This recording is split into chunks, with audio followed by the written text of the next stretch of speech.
y en a qui ne s'appelaient pas, bah, moi de toute façon, j'ai pas envie de travailler avec ces gens-là. Donc autant faire le tri directement dès le démarrage. Question par rapport à ton succès fulgurant sur LinkedIn. C'est pas je me suis mis sur LinkedIn, j'ai publié 3 trucs et j'ai 10 clients qui m'ont rappelé, quoi. Le coronavirus a changé beaucoup de choses. Il y a beaucoup de choses qui peuvent se faire à distance et les entreprises aujourd'hui se disent que le télétravail fonctionne en fait. En fait surtout en ce moment, les gens ils disent ah voilà, c'est la crise, c'est galère, ce coronavirus, machin. Bah ouais, mais au lieu de pleurer, qu'est-ce que vous voulez mettre en place, qu'est-ce que vous avez fait?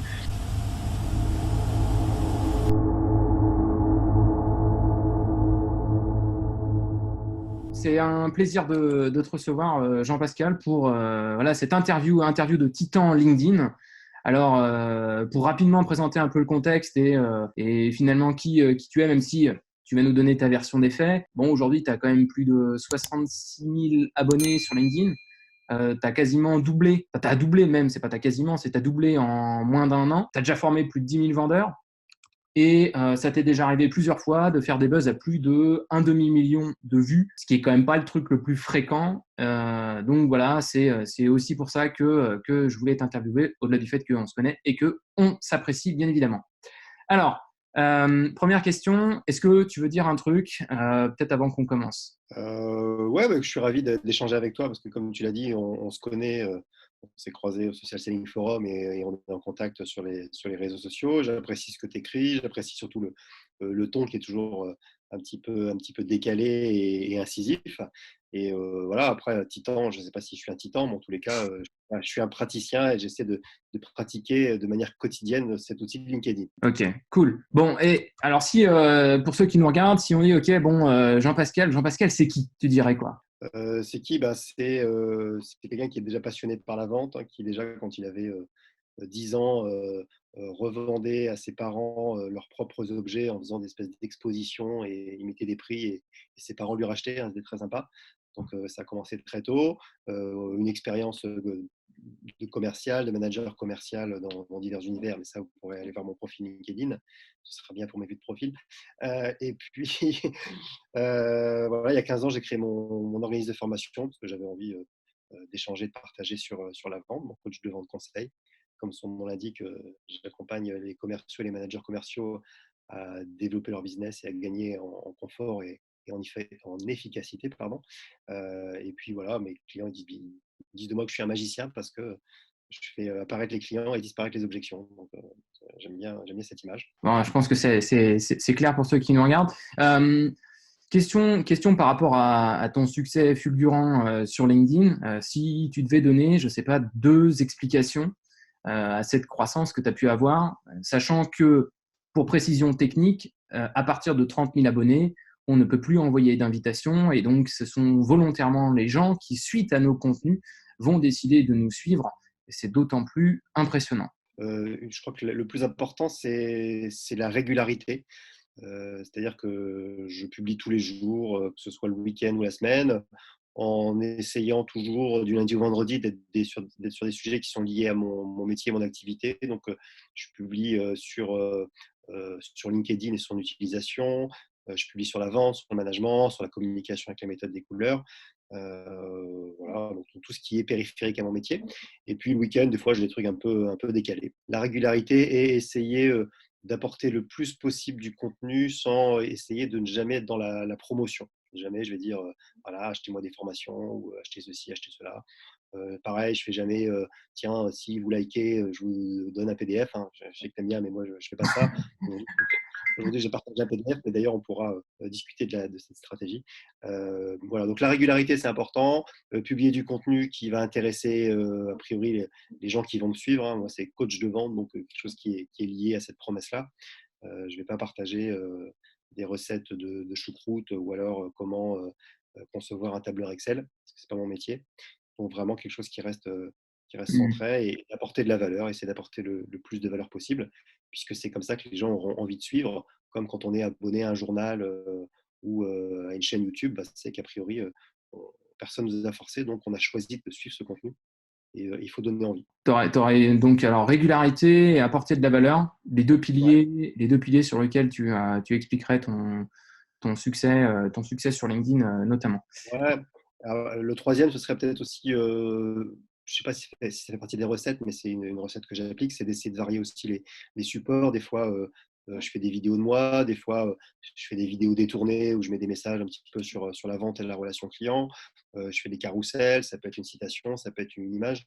Donc, essayer aussi de surprendre l'auditoire pour pas qu'il soit lassé.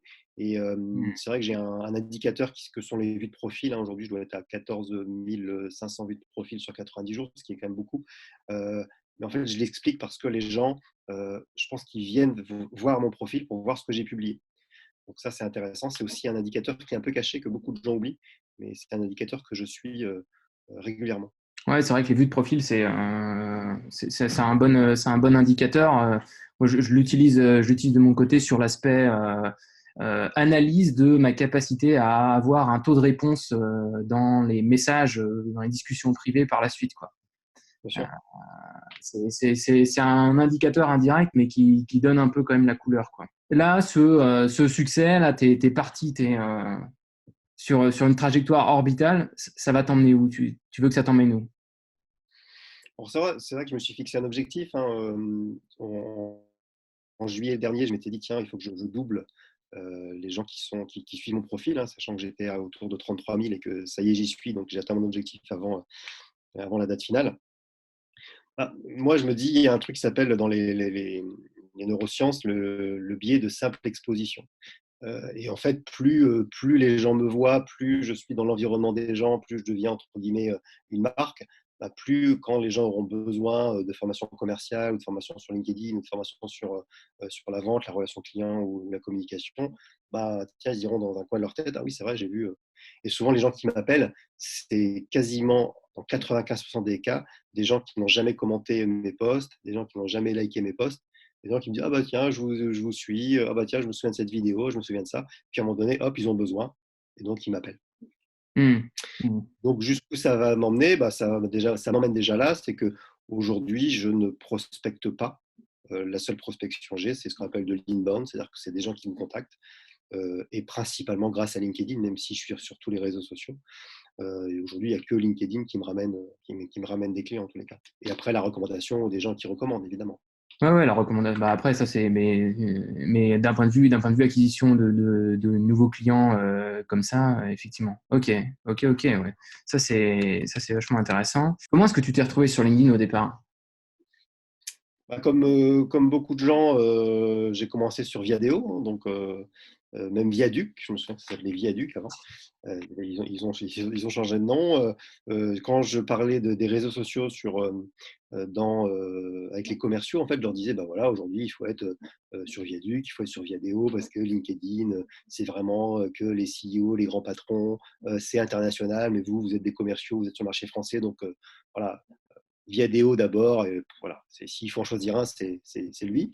Donc évidemment, mon discours, il a changé depuis bien, bien longtemps, hein. Je pense que ça va faire au moins, je sais pas, 5 ans, 5-6 ans que Viadeo a disparu et que LinkedIn est passé largement devant. Ouais.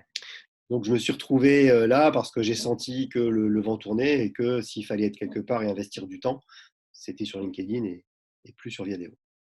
Hmm, hmm.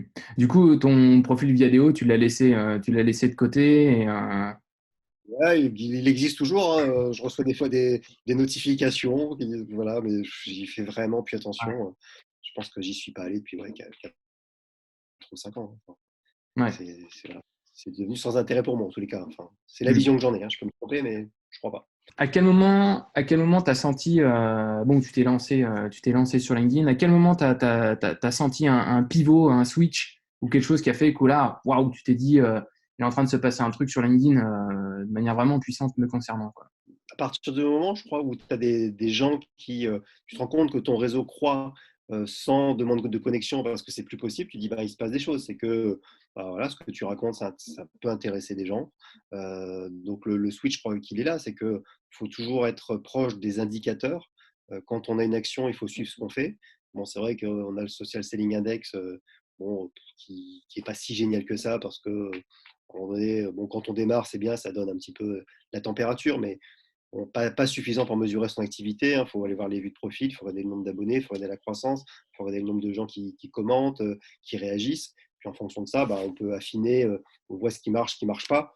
Bon, maintenant, j'ai pas de ligne éditoriale, donc Là, je sais ce que je vais publier demain parce que ça y est, j'ai eu un flash. Maintenant, je ne sais pas ce que je vais publier après-demain, ni lundi. Ça vient un petit peu au jour le jour. Et je crois qu'il faut garder. Enfin, moi, j'aime bien cette truc un peu frais. Voilà, tout n'est pas stéréotypé, tout n'est pas cadré. Bon, je suis 4% bleu pour ceux qui connaissent les couleurs, donc c'est partie de mon tempérament. Donc voilà, c'est un petit peu comme ça vient. Et, voilà. Mais je me dis, donc souvent je le fais la veille, le soir, je réfléchis à mon poste, et puis le lendemain matin, entre 8h et 8h30, j'essaie de publier. Ça t'arrive quand tu publies ton post ou que tu écris ton post, tu te dis ah, j'ai pas été bon là. Non, parce que bah, c'est au résultat. Hein. C'est déjà au bout d'une journée, s'il n'y a pas eu beaucoup d'interactions et de commentaires, je me dis oui, j'ai pas été bon. Mais non, mais quand je l'écris, j'espère que ce que j'écris va intéresser. Hein. Que si je publie un truc où je me dis j'ai pas été bon, ça n'a pas d'intérêt. Hein. Donc, Ouais. je ne me trouve pas à chaque fois excellent, hein, mais des fois, je me dis tiens, ce truc-là, il va cartonner, et puis il cartonne pas. Et puis des fois, je me dis tiens, bon, voilà, ce truc-là, il n'est pas terrible, et puis il cartonne. Bon, maintenant, j'essaie toujours d'apporter quelque chose. Il y a une grosse partie de hasard ou incontrôlable ou qu'on ne maîtrise pas vraiment dans ce qu'on fait, quoi. C'est ça. D'où l'idée de publier régulièrement, d'avoir une régularité qui fait que, bon an, mal an, ça lisse les effets. Ouais, parce que si tu publies régulièrement, comme je l'ai dit tout à l'heure, les gens, si ça apparaît pas dans leur fil d'actualité, si vraiment ils aiment bien, ils rentrent par ton profil et ils vont voir ton post. Donc, quand on réussit ça, je pense que c'est intéressant. Hum, hum. Devenir un média, c'est-à-dire, voilà, je m'abonne à un journal, bah, tiens, je vais dans ma boîte aux lettres, bah, là, je vais voir le profil de un tel et un tel. Et je sais qu'il y a certaines personnes qui font ça régulièrement. Hum. Ok. Et du coup, ta routine de publication, alors tu publies tous les jours. Tous les jours, c'est un rythme qui est quand même franchement élevé pour probablement la plupart des gens qui nous regardent là maintenant. Mm. Pour beaucoup, ils se disent, mais je vais tomber à court d'idées, je vais être à sec, ou alors je vais faire le tour de mon sujet en 10 jours, et après, je vais plus rien avoir à raconter, ou je vais raconter toujours les mêmes conneries. Je vais devenir inintéressant, ça va lasser les gens. Est-ce que toi, ça t'arrive des fois, tu te dis, mince, là, putain, j'ai pas l'inspiration, ou là, aujourd'hui, j'ai pas d'idée, ou, enfin, parce que de ce que tu nous as expliqué de la manière dont tu t'y prends, finalement, faut que tu sois toujours à peu près inspiré quand même. Ouais, alors ça peut arriver. Hein. Maintenant, je ne m'interdis pas, et je le fais aussi régulièrement, de republier des posts, ou des posts qui ont très bien marché, ou des qui n'ont pas très bien marché, en me disant, tiens, je leur redonne la chance. Je modifie deux, trois trucs, mais je republie. De toute façon, il va être montré, il y a de grandes chances que l'algorithme ne le montre pas aux mêmes personnes. Donc voilà, c'est pas très grave. Et même s'il remonte aux mêmes personnes, la mémoire des réseaux sociaux, je crois qu'on oublie assez rapidement ce qu'on a vu malheureusement. C'est pour ça qu'il faut être régulier.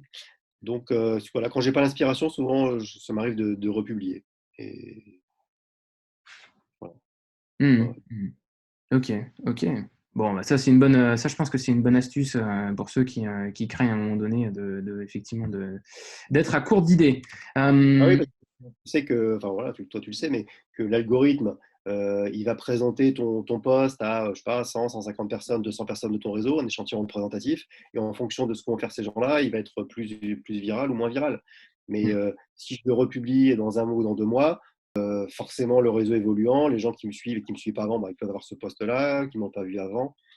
Donc voilà, je pense qu'il ne faut pas hésiter à republier. Alors évidemment, pas toutes les semaines les mêmes posts, hein, mais au bout de 3-4 mois, voilà, ça m'arrive régulièrement. ouais, En l'occurrence, je sors d'une semaine où j'ai republié mes vidéos sur les couleur à couleurs. la machine à café. Bon, c'est déjà une série que j'ai dû mettre 4 ou 5 fois sur LinkedIn, qui est également sur YouTube, mais qui marche à chaque fois. Voilà, aujourd'hui, j'ai publié un PDF, on est déjà à 30 000 vues et 200, 250 interactions.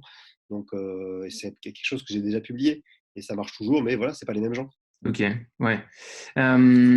Question un peu plus personnelle. Qu'est-ce qui t'agace, toi, dans la vie, ou qu'est-ce qui t'agace professionnellement? Ce qui m'agace, c'est les gens négatifs ou c'est les gens qui ne font rien, qui se plaignent et qui font rien. Des fois, voilà, surtout en ce moment, les gens ils disent ah, voilà, c'est la crise, c'est galère, ce coronavirus, machin. Bah ouais, mais au lieu de pleurer, qu'est-ce que vous voulez mettre en place? Qu'est-ce que vous avez fait? Bon, pour moi, voilà, est-ce que la crise est une menace ou une opportunité? Ben, moi, j'essaie d'y voir une opportunité. Et c'est ça, quoi. C'est les gens qui se plaignent en bougeant pas, en fait. Hmm, Qui n'essaie pas de faire quelque chose. Ouais, ouais. Qui décale la responsabilité au monde Ouais, extérieur. voilà, c'est comme ça. Voilà. On va attendre que, on va attendre que ça passe. Il y en a qui disent ça. Ouais, on va attendre que ça passe. Ah ouais, bah attends. Et dans un an, tu seras plus là. Ouais, ok. Voilà. Bon. Du coup, question comme pile ou face, quoi. Qu'est-ce que, du coup, à l'opposé, tu adores? Bah, oui, alors c'est à l'opposé, mais ce que j'aime, c'est le mouvement, c'est les gens qui bougent, c'est les gens qui essaient des choses. Voilà, toi, tu dis, tiens, je t'appelle, on va se faire une visio, on va faire une interview. Je sais que tu t'es lancé un challenge sur YouTube. Voilà, faut essayer des choses et puis on fait de mal à personne. Donc, de toute façon, faut tenter des trucs. Ouais, ouais. Ce Surtout que dans j'aime, cette période. ouais, voilà, ce que j'aime, c'est des nouveautés. Moi, c'est ce qui me plaît dans mon métier. J'interviens dans des univers très différents. Un jour, je peux être avec des technico-commerciaux qui vendent des machines-outils. Le lendemain, des vendeuses en lingerie. Et puis, le surlendemain, en jardinerie. Et puis, l'autre surlendemain, je peux être avec des vendeurs de copieurs. Et voilà, moi, ce qui me plaît, c'est justement cette variété. Donc, voilà, c'est ça qui me plaît, Hmm. le Hmm. changement. Ok. Un truc personnel sur toi, peut-être que tu n'en as jamais parlé ou je sais pas quoi, que tu pourrais partager maintenant. Un truc personnel pour moi que je pourrais partager. C'est deux Ouais, conditions. non, non, c'est une bonne question, hein. Euh, alors, un truc très perso, mais je pense que ça va intéresser personne, c'est que j'ai appris à 22 ans ou 23 ans que j'avais été adopté par mes parents. Mon père est médecin et en fait, il, euh, il a une de ses patientes qui est venue à la maison et elle s'est rendue compte qu'elle était enceinte. Elle avait fait un déni de grossesse. Et elle a dit, bah voilà, elle avait 20 ans, elle ne pouvait pas me garder. Et il a décidé de me garder. Il a réussi à m'adopter au bout de 6 ans. Et je l'ai su à 20 ans et en fait, ça n'a rien changé dans ma vie, quoi. Mon père était mon père et ma mère, ma mère. Mais voilà, c'est vrai que ça m'a marqué. Donc, ça m'a marqué notamment depuis que je suis père, hein. J'ai été père assez tardivement, hein, enfant 4 et 11 ans, mais sur l'importance de ce rôle, en fait. Et là, pendant le confinement, je l'ai pris à fond, à 100%, ce rôle-là. Et vive l'école aussi, même si j'ai pas d'enfant. Ah, ça va encore à ton âge, enfin aux âges des enfants, c'est après il y a la partie école quoi, qui est plus compliquée à gérer, mais autrement Ouais, ça. c'est la partie, ouais. Faut les occuper, et notamment à Ouais, 4 ans. ouais, ouais. Par contre, c'est une pêche, c'est là qu'on se Ouais, dit. ah bah ouais, c'est ça, ouais. C'est ça. Bien qu'ici, il y a des instits quand même qui en ont 25 ou 30 comme ça, tu te dis, ouais, quand même, respect. Je vais les regarder d'un autre œil quand on va pouvoir les ramener à l'école. Et pourtant, t'animes des sessions et ça doit, j'imagine, parfois être un peu mouvementé ou ça va être un peu sportif parfois. Ah ouais, bah, rien à voir. C'est pas la même énergie. Non, rien à voir. Rien à voir. Ok, bon. Alors, franchement, c'est super inspirant ta croissance sur LinkedIn en particulier, mais pas que, ton parcours de manière générale. Si tu avais trois conseils à donner à ceux qui voudraient monter sur tes épaules de titan de LinkedIn, tu dirais quoi? Bah, j'en dirais déjà d'essayer des choses, hein. C'est-à-dire que bon, on connaît tous être 1,9 90, hein. C'est-à-dire on dit que sur les réseaux sociaux en général et sur LinkedIn, c'est sûrement le cas, hein. Il y a 90% de gens qui sont là à regarder ce qui se passe. Tu en as 9% qui vont commenter, liker. Et puis tu en as 1% qui va produire quelque chose, qui va produire du contenu. Donc bah, il faut être dans ces 1%. Donc il faut essayer. En plus, je vous l'ai dit tout à l'heure, hein, il n'y a pas grand risque, hein. Les réseaux sociaux oublient très vite. Vous faites un post que vous ne trouvez pas terrible ou qui ne marche pas, ben, voilà, il ne faut pas se décourager, il faut essayer, il faut continuer. C'est le fameux test and learn, hein. C'est surtout tester des choses et apprenez de ce que vous mettez en place. Parce qu'il faut à chaque fois regarder les indicateurs et en tirer les conséquences. Donc maintenant, les réseaux sociaux, c'est un temps long. C'est pas je me suis mis sur LinkedIn, j'ai publié 3 trucs et j'ai 10 clients qui m'ont rappelé, quoi. Voilà. Non, mais il y en a qui te vendent comme ça des trucs, waouh, waouh, rapidement, en 30 jours, obtenez un rendez-vous par semaine et le client, il appelle tout seul. Voilà. Donc, faut évidemment un petit peu de temps. Maintenant, je pense qu'il faut prendre du plaisir. Alors, moi, c'est vrai que je prends du plaisir. Je prends du plaisir à essayer de trouver des contenus qui vont intéresser les gens. Je prends du plaisir. Bah ouais, je suis content quand un post marche, hein. Bon, il y a plein de gens qui n'osent pas parler de chiffres. Moi, j'adore les chiffres et mon objectif, c'est d'avoir le plus de monde qui suit mon profil, hein, Et je l'ai Hmm. déjà dit plein de fois et je l'assume totalement. Et en général, les gens qui vont à l'encontre de ça, souvent, sont des gens qui sont très peu suivis ou des gens, on se rend compte bizarrement, qui restent bloqués à 30 000 ou à 31 000. Et j'ai en tête quelques comptes comme ça que je ne citerai pas, mais voilà, on se rend compte qu'ils ont fait la croissance un petit peu automatisée. Et, bon, sur le nombre, forcément, ils ont eu leurs 30 000. Mais après, c'est autre C'est chose. bien C'est-à-dire même. que là, Ouais. que les gens suivent et les gens qui te suivent n'ont rien à gagner en dehors de ton contenu puisque ça ne rentre pas dans leur contact et dans leur réseau. Donc, Hmm. Hmm. voilà, le conseil, c'est d'essayer des choses Se faire et plaisir. ouais, et de pas être dans la promo. On sait que la promo, ça marche pas. On sait que les pages d'entreprise ne fonctionnent pas, même les pages d'entreprise de grosses boîtes. Donc, voilà, il faut parler de vous, il faut donner une part de vous, il faut être authentique. Essayer la vidéo. Il n'y a pas énormément de monde qui fait de la vidéo, même une fois de temps en temps.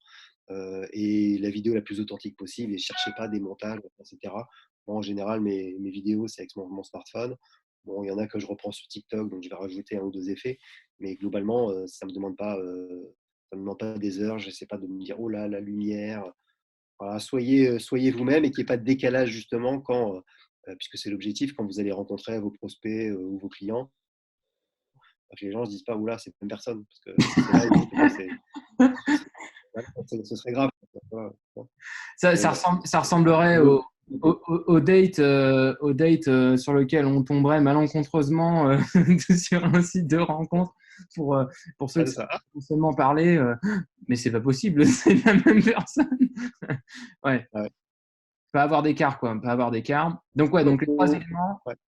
Faut pas Ce... vouloir plaire à tout le monde en fait. C'est-à-dire que toi aussi tu es là-dedans, mais faut pas se dire tiens, il faut que ça plaise à tout le monde, parce que si ça plaît à tout le monde, ça plaît à personne en fait. Donc Ouais, moi je préfère me dire il y a des gens voilà dans mon communication qui n'aiment pas parce que déjà moi je tutoie dans tous mes posts par exemple. Je sais qu'il y en a qui n'aiment pas, mais très rapidement quand je rencontre des gens en salle ou des prospects, je leur demande très rapidement de les tutoyer parce que je suis à l'aise avec ça. Donc s'il y en a qui ne s'appelaient pas, bah, moi de toute façon j'ai pas envie de travailler avec ces gens-là. Donc autant faire le tri directement dès le démarrage. Et puis c'est réglé. De toute façon, il y a suffisamment de clients et de prospects sur la planète pour un petit artisan comme moi. Je peux me permettre ça. ouais, ouais. Là, je pense que tu vois, tu parles d'un sujet qui questionne aussi potentiellement pas mal de personnes ou qui les retient d'oser peut-être d'être un peu plus clivant ou de s'assumer un petit peu plus dans leur identité, si je peux dire ça comme ça, qui est ouais, mais mon marché va pas être assez large, ou alors là, je vais trop exclure des gens. C'est une remarque qui est typique et que je vois très très régulièrement, même chez mes clients qui me disent ouais, mais c'est pas un peu trop restreint comme marché. Je pense que là, ce que tu viens d'expliquer, bah voilà, par rapport à son business à soi en tant qu'entrepreneur, est-ce qu'on a besoin d'avoir une base client qui est équivalente à une boîte du CAC 40? La réponse, c'est Et non. il faut quand Donc, même se rappeler que LinkedIn, là, vient de passer, les chiffres sont tombés, là, ils viennent de passer la barre des 20 millions de profils en France. Donc, c'est 2 tiers de la population active, c'est énorme. Enfin, ça fait... Déjà, si on touche 0,1%, 0, même 0,01% de ces gens-là, c'est pas mal. ouais, ouais, C'est ouais. pour ça que Titan avec 66 000 0,1%, abonnés. ça fait 200 000 quand même, hein. Ouais, ouais, mais bon, je suis Ouais. d'accord. Mais c'est pour ça que je dis Titan avec 66 000 abonnés, c'est beaucoup et pas beaucoup à la fois, hein. Le Ouais, potentiel, il est encore hein, ouais, ouais, énorme. ouais. Effectivement, effectivement. Ok, cool. Alors, dernière ou avant-dernière question, on va dire ça comme ça. Là, le confinement, euh, le coronavirus a changé beaucoup, beaucoup de choses. Il y a beaucoup d'incertitudes chez les entrepreneurs, les patrons de boîtes, les directions commerciales. Même les commerciaux peuvent être beaucoup perdus. Il y en a beaucoup qui sont bah ouais, confinés chez eux, ils sont en train de tourner en rond, ceux qui avaient l'habitude d'aller sur le terrain, d'aller voir les clients, d'avoir le contact en permanence, toujours avec des nouvelles personnes, qui là, du jour au lendemain, sont privés de ça. Quelles sont toi, les mutations que tu sens ou que tu dis qui vont arriver, qui vont un peu changer la donne ou qui vont bousculer les schémas qu'on avait peut-être précédemment? Je suis persuadé que la visio va se développer, hein, forcément, et que les rendez-vous en visio vont se développer. Ouais, alors c'est d'actualité, hein, parce que moi j'ai des clients qui m'ont challengé là-dessus, qui m'ont dit clairement, dans une boîte là, dans l'agriculture par exemple, ils disent ben, les clients ils veulent pas nous voir parce que pour les raisons sanitaires, pour des raisons de sécurité, pour des tas de choses. Et donc il va falloir former mes commerciaux à vendre en visio en fait. Et je pense que ça va être une des mutations où on va se poser beaucoup plus la question qu'avant sur est-ce que faire 200 bornes ou 2 heures aller, 2 heures retour, si on est en région parisienne, on a fait 10 km. Non, mais est-ce que c'est légitime? Est-ce que ça vaut le coup? Est-ce que, voilà, et on peut pas faire ça en visio? Et évidemment que si. Alors, c'est jamais pareil qu'en vrai, mais je pense que ouais, dans les relations commerciales, la visio va devenir de plus en plus importante. Et là, tout le monde s'y est mis, ou pour parler avec les grands-parents, ou pour parler entre amis, etc. Euh, donc ouais, je pense que la grosse mutation, elle va être là. On va faire beaucoup moins de déplacements et certainement beaucoup plus de rendez-vous à distance. Et là, il va falloir aussi former les commerciaux à faire ça parce que tout le monde n'est pas à l'aise à être devant une caméra, comme plein de gens ne sont pas à l'aise au téléphone et tu connais bien ce métier. Yes. Et du coup, ça va, pour rebondir sur ce que tu viens de dire, toute cette partie où on a des commerciaux qui font une tournée et qui passent voir, qui prennent des nouvelles, qui font ce genre de choses, cette stratégie, on va dire, commerciale ou d'approche de développement d'affaires, elle est un petit peu mise à mal avec la situation. Ce que tu signalais là, moi je l'ai entendu aussi beaucoup des patrons qui disent de toute façon, moi aujourd'hui j'ai interdit qu'il y ait un quelconque commercial qui vienne sur site. Déjà, il y a 30% des équipes qui sont sur site, le reste est en télétravail. Même après le confinement, ils viendront de temps en temps, mais pas tout le temps. Et en tout cas, ce qui est sûr, c'est que les commerciaux, ils reviendront pas avant un moment, et je sais pas quand je réautoriserai quoi. Comment est-ce que tu penses que les entreprises qui ont une vraie culture ou une vraie nécessité d'avoir un relationnel client important, un contact toucher le client, vont pouvoir substituer, ou qu'est-ce qu'elles pourraient mettre en place? Ouais, c'est compliqué la question, hein. Je suis pas sûr d'avoir la réponse, hein, mais en tous les cas, je pense qu'on peut déjà faire pas mal de choses à distance. On peut, imaginons, moi, en ce moment, j'ai comme client et je fais des visios avec eux, des gens qui vendent dans les pharmacies des produits naturels. Et même à distance, on est capable, si le pharmacien joue le jeu, avec une caméra, de montrer le rayon, de montrer les références existantes, de pouvoir dire, bah, tiens, de préconiser tel ou tel truc, d'envoyer des photos de rayons, et puis que le commercial puisse proposer une réimplantation. Donc, après, faut être imaginatif, mais de toute façon, et c'est, je pense que c'est aussi une volonté de l'histoire, et c'est peut-être ce virus qui nous l'a rappelé. Il faut qu'on économise nos déplacements, il faut qu'on soit plus écologique dans plein de choses. Et je pense qu'on retiendra ça et on se rend compte qu'il y a beaucoup de choses qui peuvent se faire à distance et les entreprises aujourd'hui se disent que ben, le télétravail fonctionne en fait. C'est-à-dire qu'il y en a plein qui n'osaient pas et ils disent bah ouais, bah, tout compte fait, ça marche. Et les gens bossent aussi bien, voire peut-être mieux. Maintenant, on ne peut pas faire que du télétravail parce qu'il y a besoin de lien social, parce qu'il y a besoin de se rencontrer, mais peut-être 2 jours ou 3 jours par semaine, dans pas mal de boulot, c'est jouable. Mhm, mhm. Ok, c'est vachement intéressant ça. Ouais, effectivement, il va peut-être y avoir des choses où les visios seront avec le smartphone, on pourra montrer directement, peut-être des applications qui se développeront plus spécifiquement dans cette idée-là. Yes, ça c'est intéressant. Et effectivement, il faut vraiment qu'on fasse quelque chose de toute façon pour la planète de manière générale, Mm, à un c'est moment ça. donné. Ok, ok, cool. Est-ce que tu as quelque chose que tu veux rajouter pour conclure cette interview? Bah, le sujet, c'était LinkedIn, hein, donc voilà, et essayez, faites-vous plaisir, allez sur cette plateforme, échangez, suivez certains comptes. Alors, vous savez que, bon, pour ceux qui connaissent un peu, vous avez dans le moteur de recherche, vous mettez des mots-clés, des mots qui sont liés à votre métier. Il va ressortir des comptes, allez voir ces comptes, regardez ce qu'il publie. Ce qui a toujours marché dans les business, qu'on appelle le benchmark, hein, c'est voilà, regardez déjà ce que font les gens qui tournent pas mal et avec qui ça fonctionne bien et dupliquer. C'est-à-dire que, voilà, dites-vous, alors sans copier, mais dupliquer les manières de faire et ce qu'il faut faire. Il y a des rendez-vous qui sont intéressants, qui sont les Social Selling Forum, qui sont montés par Loïc Simon, bon, maintenant, qui étaient en présentiel et qui arrivent à faire à distance. Il y a des gens à écouter, il y a des gens où faut essayer ce qu'ils disent. Voilà, alors il y a peut-être un qui vous allez entendre essayer un truc et vous dire ça marche pas. Bon, alors peut-être le répéter, et puis quelqu'un d'autre va vous dire autre chose et il faut essayer. Donc, voilà, faut être curieux, faut essayer et vous avez tout à gagner en tous les cas. Maintenant, voilà, il faut prendre du plaisir et je sais que moi, des fois, j'ai des commerciaux qui me disent voilà, c'est la galère, j'aime pas ça, franchement, LinkedIn, ça m'intéresse pas. Bon. Maintenant, quand tu te rends compte que ça peut te ramener du business et qu'il y a des manières ludiques de l'utiliser et qu'il faut trouver ce côté ludique, c'est forcément un outil intéressant. Aujourd'hui, il n'y a aucun CRM, aucune base de données disponible gratuitement où tu as 20 millions de profils super à jour parce que les gens, dès qu'ils changent de job, de toute façon, ils changent leur profil LinkedIn. Donc, Mm. Mm. comment aujourd'hui, pour un commercial, moi je suis même étonné du peu de gens qui font mon métier, qui sont actifs sur cette plateforme. Il y en a quand même assez peu. Et voilà, je C'est les vrai, connais c'est vrai. quand bien, je les identifie bien. Mais voilà, ça m'hallucine de voir le peu de gens. On ne peut pas conseiller les gens sur la vente, sur la négociation, sans maîtriser un minimum ce réseau social-là. Est-ce que tu penses, parce que tu vois, là, tu ouvres un sujet que je trouve assez intéressant sur ce qu'on voit aussi beaucoup et sur les critiques que peut recevoir le social selling, c'est que tout le monde s'improvise social seller ou expert en social selling.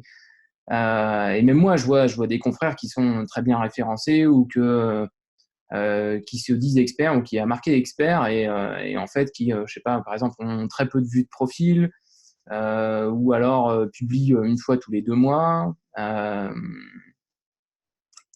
Personnellement, je me dis, mais comment est-ce qu'il peut vraiment comprendre la manière dont marche la plateforme s'il fait pas un minimum ça, quoi, même si c'est pas son principal levier d'acquisition client, mais si en fait LinkedIn, lui, ne s'en sert pas pour prospecter et acquérir ses clients, comment est-ce qu'il peut accompagner les gens dessus? Enfin, je sais pas, c'est.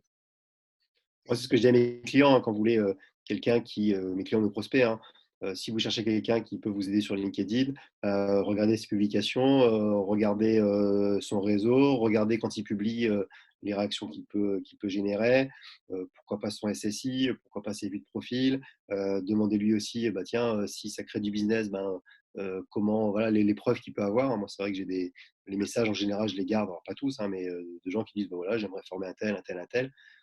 C'est comme dans tous les métiers, hein, faut demander des preuves. Après, voilà, je pense qu'il y a de la place pour tout le monde et c'est vrai que c'est devenu un peu la foire pour tout le monde s'invente entre guillemets expert.